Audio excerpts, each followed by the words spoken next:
Menuju 100 hari kerja, Heru Budi Hartono dinilai cekatan percapat 3 proyek besar ini.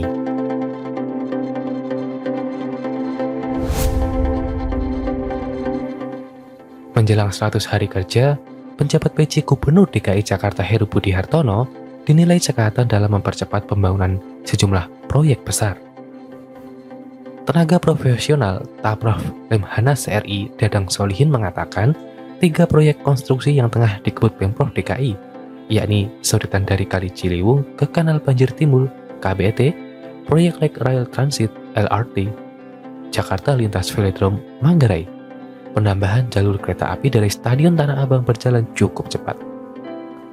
Dadang menilai sodetan Kali Ciliwung akan mampu mengendalikan debit air sungai yang kerap menjadi penyebab banjir di Jakarta. Adapun proyek LRT dan penambahan jalur kereta api menjadi upaya Heru Budi untuk bisa mengurai kemacetan dan penumpukan penumpang. Masalah banjir dan transportasi massal sebagai agenda prioritas memang menjadi perhatian khusus Pak Heru. Wajar kalau dia meminta pengerjaannya lebih fokus dan selesai sesuai target karena ini akan jadi terobosan dan gebrakan Pak Heru, kata Dadang dalam keterangannya. Mantan Deputi Gubernur DKI Jakarta 2019-2021 tersebut menilai penanganan banjir dan kemacetan di Jakarta selalu menjadi sorotan karena hal ini adalah persoalan krusial yang butuh penanganan ekstra cepat. Penanganan banjir dan macet juga akan menjadi tantangan bagi Heru Budi Hartono sebelum memasuki masa 100 hari pertama menjabat sebagai PJ Gubernur DKI Jakarta. Kalau ketiga proyek ini sukses, sebagian besar agenda prioritas Pak Heru akan tercapai. Sodetan akan menjawab soal ketahanan dari banjir dan transportasi akan menjadi pengurai masalah kemacetan, tuturnya. Proyek sodetan Kali Ciliwung merupakan salah satu proyek terbesar dan terpanjang di dunia dalam sistem pengerjaan konstruksi air di bawah tanah. Penuntusan proyek ini ditargetkan rampung pada April 2023.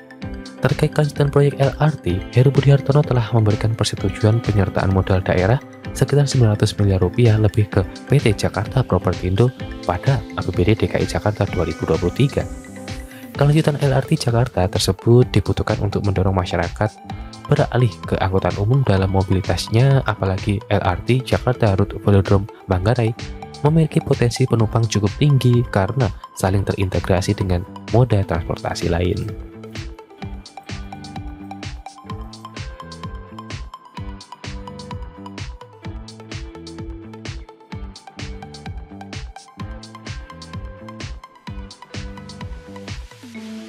Jejak digital Anies pada revitalisasi Monas yang nanggung. Program Pemprov DKI bertajuk Revitalisasi Kawasan Monas di era Gubernur Abbas menyisakan permasalahan. Menggunakan alasan pengembalian fungsi kawasan itu sesuai desain awalnya. Saat itu, pengelola program justru mengubah kawasan itu yang semula dipenghuni penghijauan menjadi terkesan gersang. Selain itu, kegiatan itu juga ternyata menyalahi prosedur. Adakah hal ini sinkron dengan obsesi sang gubernur yang sejauh pengamatan kita terkesan sangat fokus mengembangkan wilayah seputar jalan protokol dan kawasan utama ibu kota? Di sisi lain, masyarakat ibu kota yang terlanjur menganggap kawasan Monas sebagai paru-paru Jakarta tentu saja melihat program revitalisasi Monas menjadi bias karena mengubah citra Monas sedemikian rupa. Semakin mendalam kita melakukan kajian, apalagi jika faktanya dikompilasikan dengan seluruh program yang telah dan sedang dijalankan di Jakarta, maka sampailah pada sebuah konklusi. Terbukti keberpihakan terhadap isu-isu lingkungan yang pada gilirannya akan memberi kemungkinan kita mendapat ketersediaan sumber daya yang lebih natural, lebih ramah lingkungan, dan tentu saja dapat dinikmati secara berkelanjutan. Harus dipertanyakan, manakala kewajahan hijau bukannya diperluas, melainkan dipersempit. Kalau kita kiatkan dengan awalnya Jakarta didera banjir, lagi-lagi kita melihat revitalisasi seperti itu tidak mendukung pengentasan ancaman banjir. Sejarawan J.J. Rizal mengatakan pemerintah Pemprov DKI Jakarta salah paham jika hendak merevitalisasi Monas dengan cara penebangan pohon dan membuat kawasan Monas sangat terbuka untuk berbagai kegiatan. Salah paham misalnya bagi Monas, itu ruang sakral, jadi di samping keramaian kita perlu kesunyian untuk merenung, kata dia saat dihubungi beberapa awak media. J.J. Rizal menjelaskan, Soekarno membuat kawasan Monas sebagai pusat ketenangan kota, di mana setiap pengunjung bisa belajar tentang Indonesia di Monas. Tidak sedikit, kata dia, Orang-orang Indonesia itu tahu ada sebuah museum di mana diorama perjuangan kemerdekaan Indonesia di bawah bangunan Monas. Bung Karno pernah bilang, kalau kamu masuk ke Monas, kamu langsung menuju ke ruang bawah tanahnya, karena di situ ada museum monumen nasional di mana ada diorama, dan di sana kita bisa melihat apa itu Indonesia. Tutur Rizal. Kecurigaan kita selain kepada biasnya fungsional Monas sebagaimana pembangunan awal, juga kepada gelagat lain yang semakin tak biasa. Selama kepemimpinan Abbas, banyak dijumpai program yang selain minim tujuan, juga kental pemborosan dana.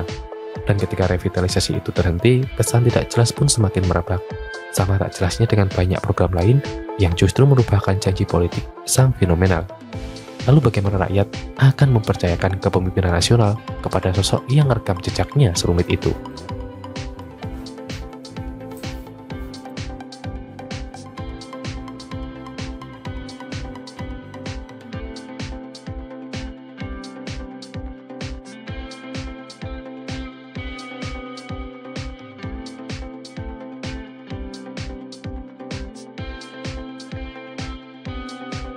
Heru Budi Hartono bakal tambah jalur KRL ke Tanah Abang.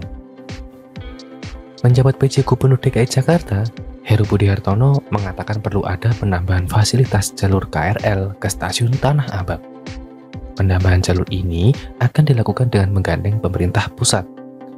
Ini akan ada penambahan jalur kereta dari 4 menjadi 6 jalur, kata Heru Budi di Cakuk, Jakarta Timur. Penambahan jalur di stasiun Tanah Abang ini dilakukan mengantisipasi kepadatan penumpang pada tahun-tahun berikutnya yang diprediksi mencapai ratusan ribu orang. Ini untuk tahap pertama, ujarnya. Pemprov DKI Jakarta akan bekerjasama dengan Kementerian Perhubungan dan Kementerian PUPR untuk menambah fasilitas jalur kereta di stasiun Tanah Abang, Jakarta Pusat. Selain itu, Heru Budi juga mengusulkan pembangunan stasiun baru di dekat stasiun Tanah Abang kepada Presiden Joko Widodo. Pembangunan stasiun itu, kata Heru, dilakukan karena potensi pertumbuhan penumpang yang menggunakan kereta rel listrik ke Tanah Abang. Jadi saat ini arus penumpang yang menggunakan kereta sebanyak kurang lebih 100.000 orang dan akan bertambah terus dengan adanya komuter dan adanya pertambahan kegiatan bisnis di DKI, kata Heru Budi Hartono.